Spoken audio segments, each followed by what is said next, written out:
बिहार की सियासत में इस वक्त चाचा भतीजे की खूब चर्चा हो रही है। यूं कहें कि चाचा भतीजा बिहार से लेकर दिल्ली तक चर्चा का विषय बने हुए हैं तो ये गलत नहीं होगा। चाचा भतीजे की टेंशन अब सियासी रूप से एनडीए के लिए परेशानी का सबब बन चुकी है। ये चाचा भतीजे हैं पशुपति पारस और चिराग पासवान। रामविलास पासवान के निधन के बाद उनकी सियासी विरासत का जिम्मा लिए दोनों ने अपनी राहें जुदा कर ली थी। दोनों एक दूसरे के राजनीतिक प्रतिद्वंदी हैं।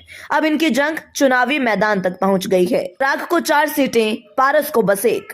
दरअसल लोकसभा 2024 के लिए एनडीए में सीट शेयरिंग लगभग फाइनल हो गई है।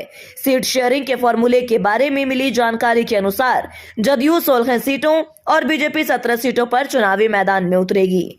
चिराग पासवान की लोजपा रामविलास को 4 सीटें देने पर पूर्व से सहमति है। वहीं पशुपति पारस मांझी की पार्टी हम उपेंद्र कुशवाहा को 1 सीट मिल सकती है। साफ है कि बीजेपी ने चिराग को पशुपति पारस से ज्यादा तवज्जो दी है। खास बात यह भी है कि चिराग पासवान हाजीपुर सीट से लोकसभा चुनाव लड़ना चाहते हैं। कई बार वो दावेदारी भी पेश कर चुके हैं। वहीं एनडीए चाहती है कि पशुपति पारस समस्तीपुर से चुनाव लड़े, लेकिन पशुपति पारस ने अब अपनी मंशा साफ कर दी है। उन्होंने शुक्रवार को प्रेस कॉन्फ्रेंस में साफ साफ कहा कि वो हाजीपुर सीट से ही चुनाव लड़ेंगे। ऐसे में हो सकता है कि इस लोकसभा में हाजीपुर सीट पर चाचा भतीजा आमने सामने हों।